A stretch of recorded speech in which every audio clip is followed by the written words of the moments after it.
எல்லோருக்கும் வணக்கம். எங்கள் வாழ்வும் எங்கள் வளமும் அங்காத தமிழென்று சங்கே முழங்கு.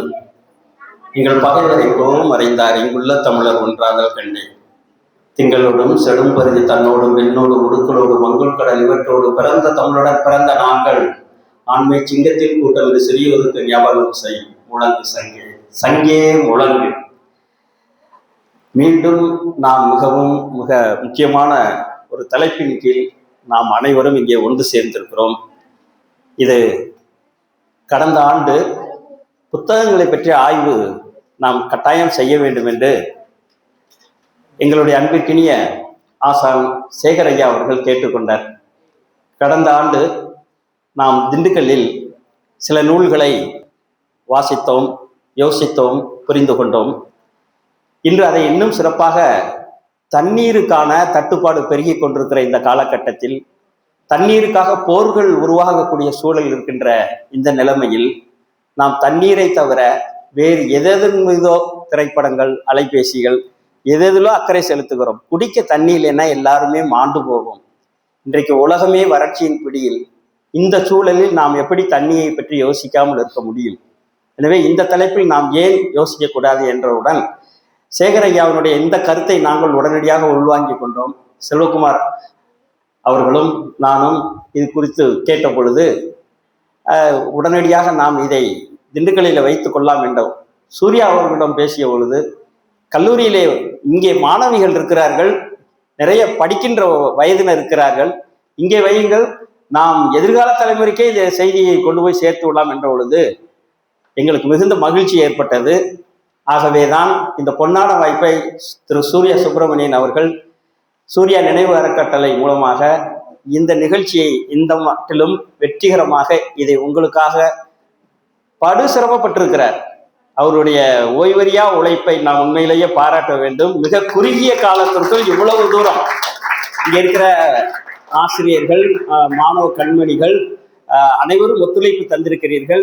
மேலும் கூட இந்த கருத்தை உள்வாங்கி கொண்டு அவரோடு ஒத்துழைத்தால் நிச்சயமாக இந்த வையம்பட்டியில் நீர் புரட்சி, தண்ணீர் புரட்சி தாராளமாக ஏற்படும்.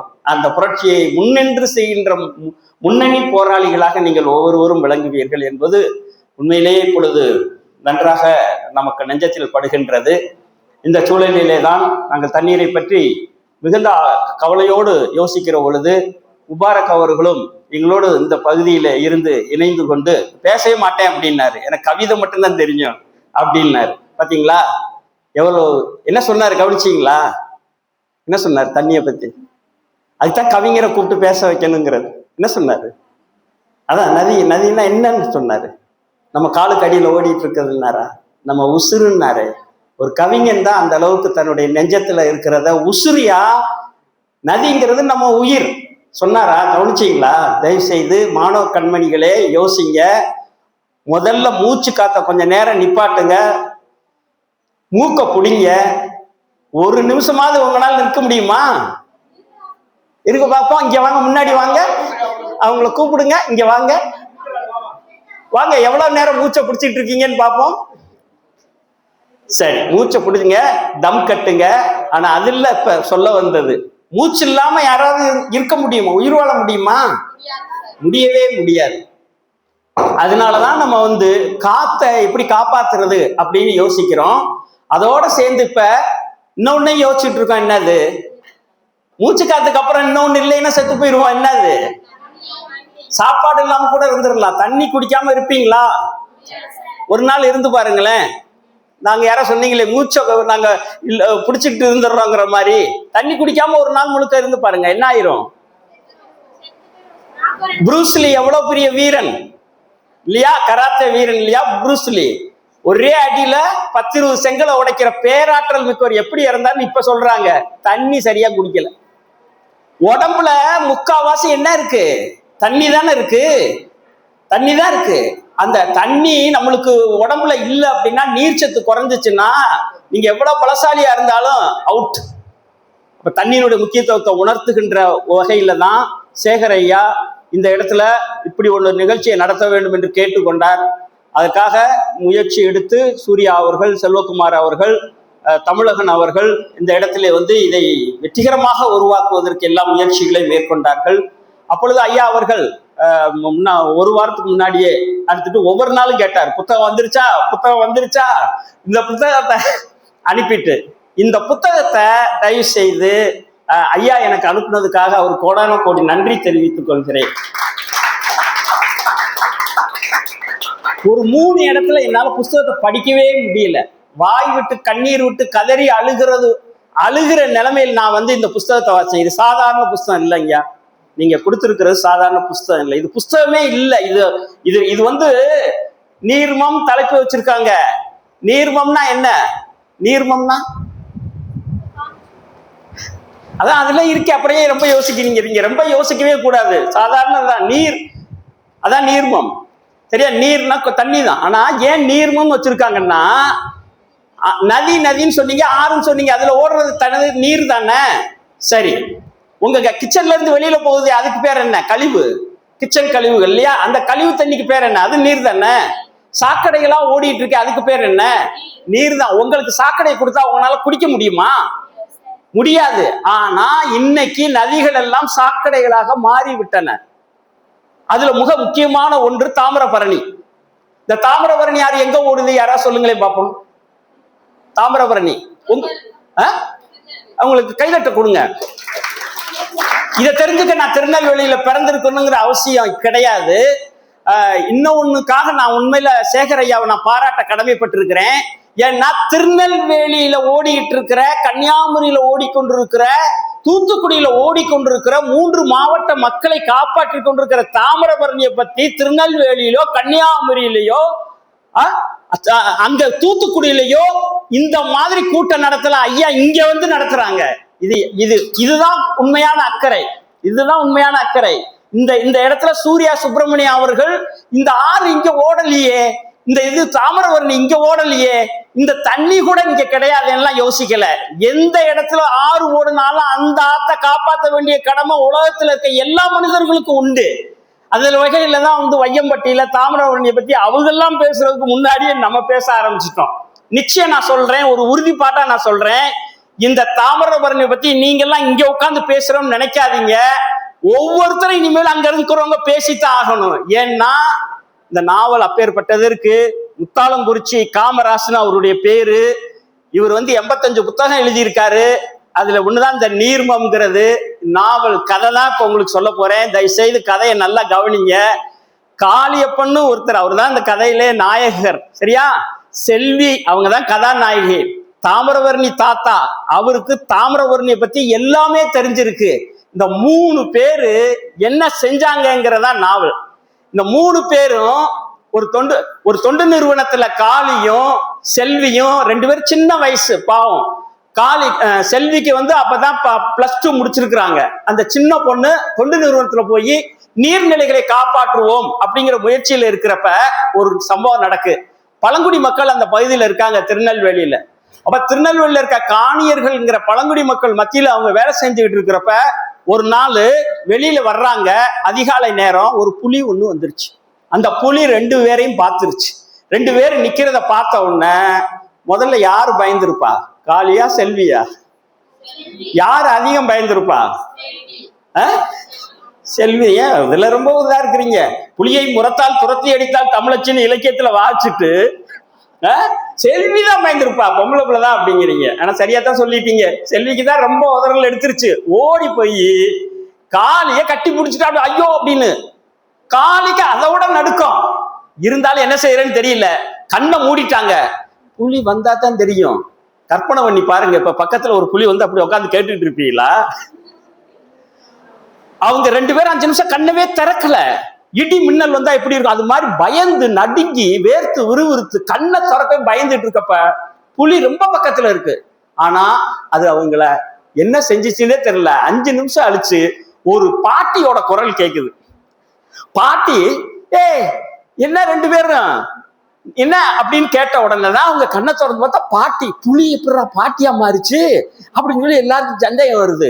அப்ப அந்த பாட்டி கேட்கிறாங்க, ஒரு புலி இந்த பக்கம் பயந்து ஓடுனதை பார்த்தேன், இந்த புலியை யாரா விரட்டி அடிச்சதுன்னு பார்த்தா நீங்க 2 பேரும் நின்றுட்டு இருக்கிறீங்க. இல்ல நாங்க விரட்ட புலிக்கு பயந்துட்டு நின்றுகிட்டு இருக்கிறோம்.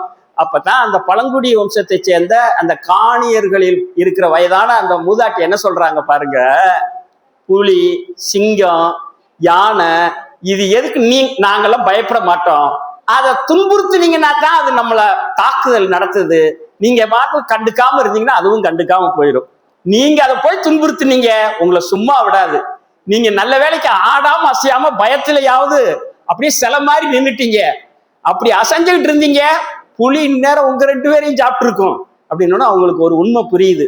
ஓஹோ, இயற்கையில இருக்கிற எல்லா விலங்கினங்களும் தேவையில்லாம அவங்கள கஷ்டப்படுத்தினால்தான் நம்மளையும் பண்ணுது.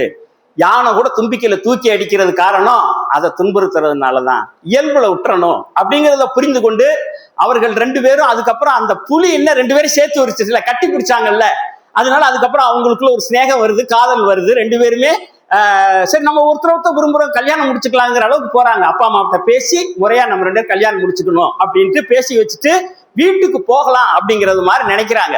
அவ வீட்டுக்கு போறதுக்கு முன்னாடி சில நிகழ்ச்சிகள் நடக்குது. அது என்னன்னா, தாமிரவர்ணியில 30 வருஷத்துக்கு முன்னாடி 30-35 வருஷத்துக்கு முன்னாடி அந்த இடத்துல தண்ணி அதிகமா ஓடிட்டு இருக்கிறப்ப இன்னும் கொஞ்ச நாள்ல இது வறண்டு போயிரும், ஏன்னா சாக்கடை கலக்குது. நல்லா கவனிங்க, 35 வருஷத்துக்கு முன்னாடி யாரும் மணலை திருடல, அதுல கழிவு நீரை தான் கலந்தாங்க. இந்த கழிவு நீரை கலந்ததுனால இதை தடுக்கணும் அப்படின்னு சொல்லி 2 பேரும் களத்துல நிக்கிறாங்க. அப்ப களத்துல 2 பேரும் நிக்கிறப்ப அந்த தாமிரபரணி பக்கம் நிறைய போறது, அந்த ஆய்வு செய்யறது, இதுல ஈடுபடுறாங்க. அதுல முக்கியமா ஒரு மண்டபத்தை கண்டுபிடிக்கிறாங்க, சங்கு மண்டபம். அது பேர் என்ன? அந்த சங்கு மண்டபம் அப்படின்னா என்னன்னு தெரியுதா? நம்ம முன்னோர்கள் எப்படி தண்ணியில அக்கறையோட இருந்திருக்காங்க பாருங்க. வெள்ளம் வரும், இப்ப வெள்ளம் வந்தோம்னா அபாய எச்சரிக்கை, இப்பதான் தண்டோரா போடலாம். ஒரு பாப்பா இந்த தண்டோரா போடுற பறையெல்லாம் எடுத்துட்டு வந்தீங்கல்ல, அது மாதிரி பறை இசையோ ஏதாவது ஒரு முரசு கொட்டி தான் வெள்ளம் வந்துருச்சுன்னு சொல்லணும். ஆனா திடீர்னு வெள்ளம் வந்துட்டா அதை எங்க போய் தேடுறது? அதுவும் ஆத்துல அடிச்சுட்டு போயிருச்சுன்னா, அதனால அவங்க கட்டி வச்ச மண்டபத்தை வெள்ளம் தொட்டுச்சுன்னா அந்த மண்டபம் சங்கொலி எழுப்பும். எப்படின்னு எனக்கு தெரியல, அதுக்கு பேரே சங்கு மண்டபம். அந்த காலத்துல எப்ப வெள்ளம் வந்தாலும் அந்த மண்டபம் தான் சத்தம் எழுப்பி எல்லாரும் எச்சரிக்கும். வெள்ளம் வந்தோடனே எல்லாரும் மேட்டுப்பகுதிக்கு ஓடிடுவாங்க. கற்பனை பண்ணி பாருங்க, ஒரு 50 வருஷத்துக்கு முன்னாடி தாமிரபரணியில எவ்வளவு ஆறு கரவிரண்டு ஓடி இருக்கும், வெள்ளம் எவ்வளவு வந்திருக்கும். எல்லாமே இப்ப ஒரு திட்டம் போடுறாங்க. என்ன திட்டம் போடுறாங்க? கழிவு நீரை கலக்குறாங்க. இப்ப பத்தாதுன்னு சொல்லி மணல் எல்லாம் எடுக்க ஆரம்பிக்கிறாங்க. இந்த மணல் எல்லாம் எடுக்கிறத தெரிஞ்ச பிறகு கூட காளியோட உயிர் நண்பர்கள் 2 பேர் இருக்காங்க. ஒருத்தர் பேர் ரகு, என்னது அவர் பேரு? ரகு. இன்னொருத்தர் பேரு மாரியப்பன். இவங்க 2 பேரும் மணல் எல்லாம் எவனாவது அள்ள விடுறோம் பாத்துருவோம், இதுல தேன் கொடுன்னு இளைஞர் மன்றமும் சேர்ந்துக்குது. மணலை எவனாவது தொட்டான்னா கைய காலை வெட்டுவோம் அப்படிங்கிற வேகம் யாருக்கு வரணும்?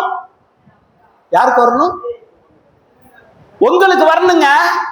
உயிருங்கிறீங்க, உங்க உயிரை ஒருத்தன் பறிக்கிறப்ப நீங்க வாட்டில எவனாவது ஒருத்தன் கேட்கட்டும். அப்படிதான் அங்க இருந்திருக்காங்க. ஊர்ல மணலை எடுக்கிறதுக்கு ஆட்கள் வர்றாங்க, மணல் மாஃபியா வருது. தட்டி கேட்கணும். யார் தட்டி கேட்கணும்? அந்த ஊர்ல இருக்கிறவங்க தட்டி கேட்கணும். இன்னைக்கு இந்த இடத்துல வையம்பட்டியில சூர்யா இந்த நிகழ்ச்சியை நடத்தினாருனாக்கா நான் உங்கள்கிட்ட உறுதியா சொல்லிக்கொள்ள முடியும், இந்த இடத்துல மணல் திருட்டு அவர் நடக்க விட மாட்டாரு. கைதட்டலாம்ல. இதுவரைக்கும் மணல் திருட்டுங்கிறது இங்க நடத்தல. ஒரு பய கூட இங்க மணலை திருடிட்டு போக முடியாது.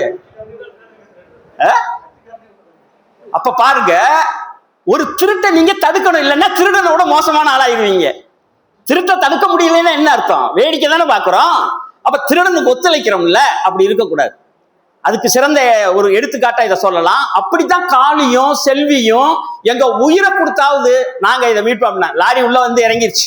லாரி உள்ள இறங்கிட்டு மணல் அள்ள போறாங்க. அந்த லாரிக்கு முன்னாடி ரகு போய் படுத்துறான். ரகு யாருப்பா சொல்லுங்க? கைதட்டலாம்ல, கவனிக்கிறாங்கல்ல. சரியில்லை, கைதட்டலே சரியில்லை, செத்தகையில வெத்தலா கொடுத்த மாதிரி இருக்கு. காளி சொன்ன உடனே ரகு அதுலயே பாருங்க, தாமிரபரணியை காப்பாத்துறதுல அந்த ரகு தான் முதல் போராளி. தாமிரபரணி ஆறை காப்பாற்றுவதற்கு என் உயிரை கொடுக்க தயார் சொல்லி லாரி முன்னாடி படுத்து ஏத்துறா, ஏன் மேல ஏத்துறா லாரிய. மணலையாடா எடுத்துட்டு போற? மணல் என்னடா, என் தாயிடா, என் தாயை நீ எடுத்துட்டு போற, என் தாயை என்னுடைய தாயினுடைய சதையை கீறி கிழிக்கிறியாடான்னு சொல்லி கத்திக்கிட்டு போய் லாரிக்கு முன்னாடி விழுந்தோன்னா என்ன பண்றேன்னு தெரியல. அரசாங்கம் பெர்மிட் கொடுத்துருச்சு, கலெக்டர் அனுமதி கொடுத்துட்டாரு. மணலை எவனா தொட்டேன்னா பிச்சுருவேன் பிச்சு அப்படின்னு ரகு படிச்சுட்டா. அப்படி இப்ப லாரியை டேத்துங்கடா மேலாங்கிறான். யாரு? மாஃபியாக்காரன். மணலை அவன் முக்கியம் இல்லடா, அவன் உயிர் போகட்டும்டாங்கிறாங்க. ஆனா ரகு அசையில. போலீஸுக்கு போட்டாங்க. சப் இன்ஸ்பெக்டர் சங்கரலிங்கம் நிக்கிறாரு. யார் லாரிக்கு முன்னாடி, ஏய் நீ உனக்கு என்ன இங்க வேலை, கவர்மெண்ட் அனுமதி கொடுத்துருச்சு, நீ என்ன இங்க பண்ணிட்டு இருக்க, போ அப்படிங்கிறாரு. போக முடியாதுங்கிறான். என்ன போக முடியாதா? உன்னை நான் கைது பண்ணுவேன். கைது பண்ணு. என்ன எதுக்கே கைது பண்ற? நீ போலீஸ்காரன் தானே. போலீஸ்காரனா போலீஸ்காரன் வேலையை பாரு. உன் வேலை என்ன? தப்பு பண்றவன கண்டிக்கணும். மணலை திருடுறான், ஏய் அரசாங்கமே எடுத்துக்கலாம்னு சொன்னதுக்கு பிறகு நான் என்ன செய்ய முடியும் அப்படின்னு.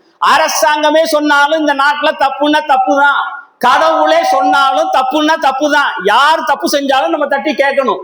உடனே என்ன பண்ணாங்க, அந்த ரகு என்ன செய்யறதுன்னு தெரியல. சப் இன்ஸ்பெக்டர் சங்கரலிங்கம் கொஞ்சம் நியாயமான நபர், மனசாட்சி உள்ள நபர். இப்ப பாக்குறீங்கல்ல, போலீஸ்காரங்களுக்கு மனசாட்சி இல்லாம தானே உங்களை மாதிரி மாணவிகள் போராடுறாங்கல்ல. அனிதா தற்கொலை, நீட்ல தற்கொலை பண்ணதுக்காக இப்ப இந்தியா முழுக்க போராடுறாங்க. மாணவிகள் தங்கள் உரிமைகளுக்காக மாணவர்கள் போராடுறப்ப போலீஸ்காரங்க போட்டு நொக்குறாங்க, அடிக்கிறாங்க, மிதிக்கிறாங்க, கண்ணாபுண்ணான்னு தாக்குறாங்க. ஆனா அதுக்கெல்லாம் பயப்படாம ரகு அங்க படுத்து கிடக்கிறப்ப சப் இன்ஸ்பெக்டர், தம்பி நீதான்ப்பா நியாயமான ஆளுன்னு பாராட்டுறாரு. இந்த போலீஸ்காரன் சொல்றது ரொம்ப முக்கியம். இன்னைக்கு போலீஸ்காரங்க அப்படி சொல்லணும். தம்பி நீ உன் போராட்டம் நியாயமானதுப்பா, உன் போராட்டம் பக்கம் நானும் தான்ப்பா ஆதரவு தெரிவிக்கணும். மணலை அள்ளிவிட்டாக்கும் யாருக்குமே தண்ணி கிடைக்காது, குடிக்க தண்ணி இல்லாம போயிரும்.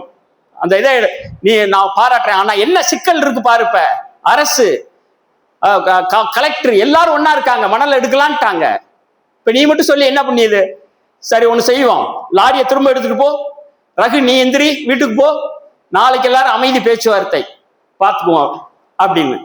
அந்த மட்டும் எல்லாம் கலைஞ்சு போறாங்க. இதுல யாருக்கு வெற்றி கிடைச்சது இந்த போராட்டத்துல? மணல் திருடர்களுக்கா? மணல் ரகுவுக்கு கிடைச்சது, காளிக்கு கிடைச்சது, செல்விக்கு கிடைச்சது. இந்த காளியும் செல்வியும் ரகு நண்பனா இருந்ததுனால ரகுவோட சேர்ந்துட்டாங்க. இப்ப வெற்றி, பயங்கர சந்தோஷம் அவங்களுக்கு. இப்ப அந்த ஊர்ல இருக்கிற நாட்டாம எல்லாருக்கும் இந்த மணல் மாஃபியா நம்ம எல்லாருக்கும் காசு கொடுக்கணும். அப்ப 30 வருஷம் முன்னாடி 70 ரூபா, ஒரு நாளைக்கு 70 ரூபா எல்லாரும் கொடுக்குன்னு சொன்னே வாய் அடைச்சிட்டான். அப்ப ஊர்க்காரங்க என்ன நினைக்கிறாங்க, வடை போச்சு, வருமானம் போச்சு, இப்படி ஆகி போச்சுன்னு எல்லாம் திட்டிட்டு இருக்காங்க. யாரை திட்டுறாங்க?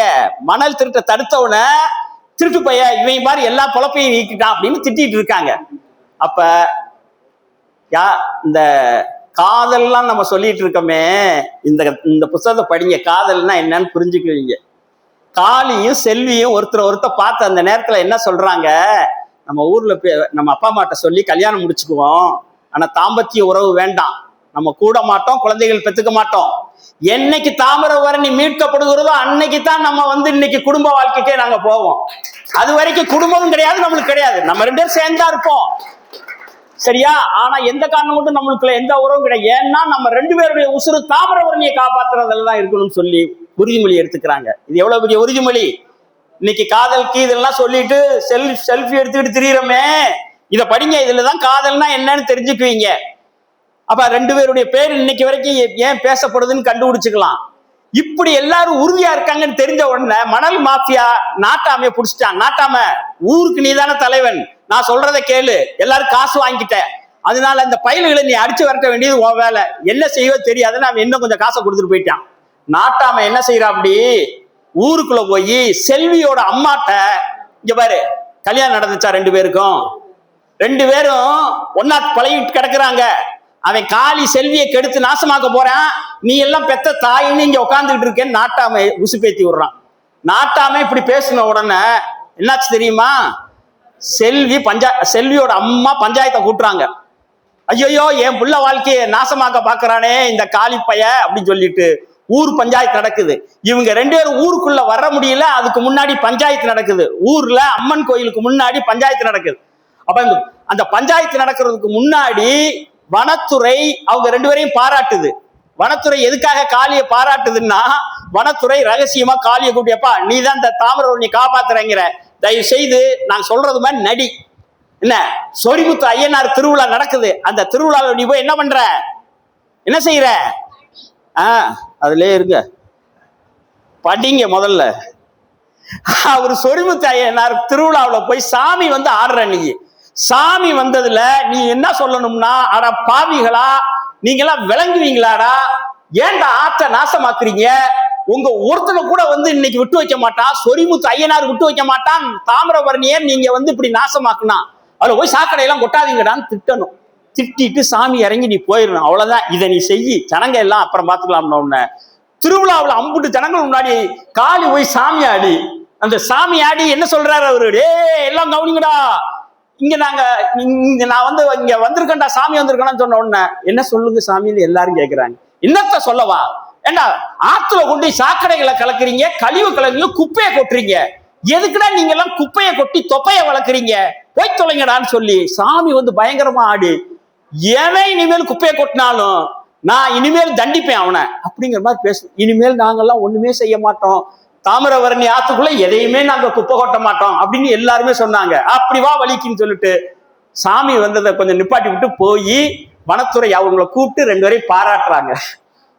அவங்கள்ட்ட இருக்கிற ஒரு நல்ல சாமி எதுக்கு வருதுன்னு தெரியல, சரியா, ஆனா அதை எப்படி வனத்துறை பயன்படுத்தி காட்டையும் மரங்களையும் நதியையும் காப்பாத்துறதுக்காக அதை பயன்படுத்துறாங்க.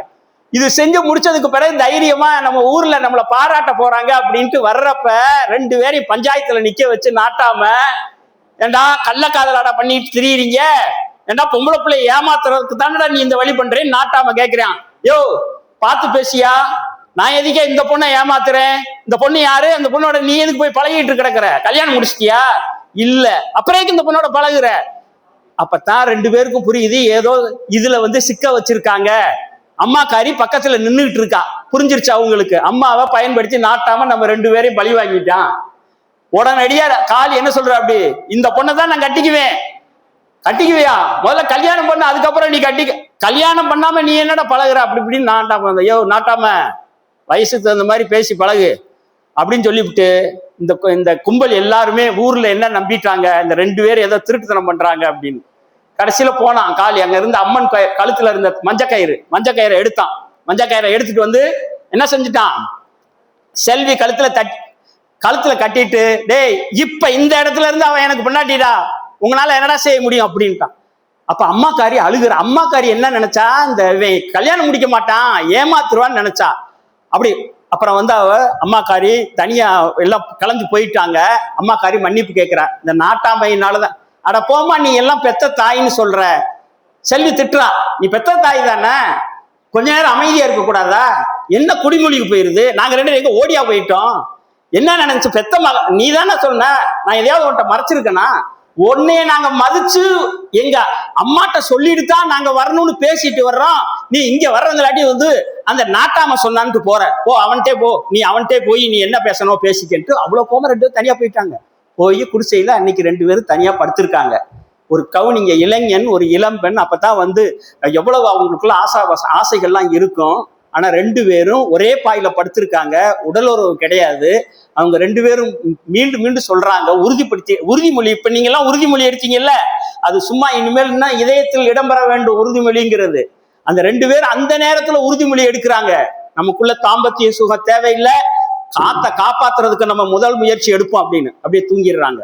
அடுத்த நாள் என்ன ஆகுது, விடியுது, மாஃபியாக்காரன் வர்றான். மாஃபியாக்கார மணல் திருட்டுக்காரன் இவங்களை எல்லாம் வந்து ஊரை விட்டே விரட்டணும் அப்படிங்கிறான். நாட்டாம சொல்லிட்டான், முறைப்படி கல்யாணம் நடக்கல, திடீர்னு நீயா இப்படி பண்ணிக்கிட்ட, ஊரை விட்டு கிளம்புங்கிறான். நெருக்கடி கொடுக்குறாங்க. 2 பேரும் பக்கத்துல ஊரை விட்டு போயிட்டாங்க, வேற ஒரு ஊருக்கு போயிட்டாங்க. ஊர்ல தங்கி இருக்காங்க. சொந்த ஊர்ல அவங்களால வாழ முடியல. அப்பதான் அவங்க கேட்கிறாங்க, இப்படியெல்லாம் வந்து ஊர்ல தலைவர்கள் பொறுப்பு இல்லாம இருக்காங்க. அந்த கட்டத்துலதான் காளி வந்து ஒரு முடிவுக்கு வர்றா, அப்படி கேஸ் போடணும் அப்படின்னு. நீதிமன்றத்துல போய் வழக்கு தொடுக்கிறாரு காளி. வழக்கு என்ன வழக்கு, நீதிமன்றத்துல வழக்கறிஞரை பிடிச்சு ஆத்துல நீ வந்து சாக்கடையை கலக்கிற, மணல் அள்ளுற, இது ரெண்டையும் தடுக்கணும் அப்படின்னு. தடுத்திருப்பான்னு நினைக்கிறீங்களா? உங்களுக்கு ரொம்பவே நம்பிக்கை இருக்கு. நீதிமன்றத்து மேல ரொம்ப நம்பிக்கை இருக்கு. ஆனா நீதிமன்றம் இருக்கு, நம்ம நாட்டுல அரசாங்கம் எல்லாம் இருக்குது. ஆனா மாணவர்கள் மண்டை உடஞ்சு கிடக்குறாங்க. இன்னமும் நீதிபதி பேசிக்கிட்டு தான் இருக்காரு. இன்னும் யாரும் வந்து மாணவர்கள் மண்டையை உடைக்கிறவங்களை நிப்பாட்டல. ஏன்டா மாணவர்கள் தாண்டா எதிர்காலங்கிற, இந்த எதிர்காலத்து மண்டை ஏன்டா உடைக்கிறேன்னு யாரும் கேட்க காணோம். அவங்க 2 பேரும் சேர்ந்து நீதிமன்றத்துல வழக்கு தொடுத்த பிறகு நீதிபதி இதுக்கு சரியானது அப்படிங்கிறாரு. கலெக்டரை கூப்பிடுறாங்க, விசாரிக்கிறாங்க. இனிமேல் சாக்கடையை கலக்க கூடாதுங்கிறாங்க. மணலை வந்து அள்ளுனது போதும் நிறுத்துங்கிறாங்க. ஆனா மணல் அள்ளுறதுக்கு 30 அடி 30 அடியா தோண்டுவாங்க. எத்தனை அடி மணல் தோண்டலாம் யாருக்கா தெரியுமா?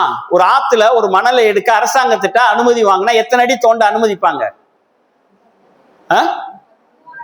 3 அடிதான். கையை காமிச்சிட்டேன், அதுக்கப்புறமும் 10 அடின்னு சொல்லிட்டு இருக்கீங்க. 3 அடிக்கு மேல நான் அதெல்லாம் எழுதி ஒப்பந்தம் போட்டு பணத்தெல்லாம் கட்டிட்டு இங்க வந்து 30 அடி தோன்றாங்க. திருட்டு பயிலுக்கு சட்டத்தை மதிக்க மாட்டாங்க. அரசாங்கத்திட்டையும் நீதிமன்றத்திட்டையும் பொய்யான ஒரு நாங்க 3 அடி தான் தோண்டுவோம் சொல்லிட்டு 30 அடி தோன்றாங்க. 30 அடி தோண்டா நீங்க யோசிச்சு பாருங்க. நம்மளே 6 அடி 30 அடி தோண்டா என்ன ஆகும்? தாமிரபரணி முழுக்க எத்தனை இடத்துல அப்படி குழி, அந்த குழிக்குள்ள எத்தனை பேர் விழுந்து செத்தாங்க, எவ்வளவு பேர் சாகுறாங்க. இதெல்லாம் பார்த்துட்டு தான் 35 வருஷத்துக்கு முன்னாடி சாமி ஆடின காளிக்கு உண்மையிலே சாமி வந்துருச்சு. ஆனா பாவிகளா, நாங்க தாமிரபரணி எப்படியா காப்பாத்திடலான்னு கனவோட எங்க கல்யாணத்தை கூட நாங்க வேற மாதிரிலடா செஞ்சோம். இப்ப ஆத்துல தண்ணியும் காணாம், மணலையும் எடுத்துட்டீங்களேடான்னு ரொம்ப நொந்து போயிட்டாங்க. எல்லாரும் சேர்ந்து உயர் நீதிமன்றம் வரைக்கும் போகணும்னு நினைக்கிறாங்க. இந்த கதையில வர்றது எல்லா கதாபாத்திரங்களும் சும்மா கதையில வர்றவங்க கிடையாது, ரீல் கதாநாயகர்கள் கிடையாது, ரியல் கதாநாயகர்கள். இவங்கெல்லாம் உண்மையில வாழ்ந்து காட்டினவங்க. கடைசியா அங்க போய் நீதிமன்றத்துல அவங்க வந்து திருநெல்வேலிக்கு போய் செல்லக்கண்ணு அப்படிங்கிற ஒரு பெரியவரை போய் பாக்குறாங்க, விஷயத்தெல்லாம் சொல்றாங்க. செல்லக்கண்ணுன்னு யாரு ஞாபகம் வருது அவங்களுக்கு? நல்ல கண்ணு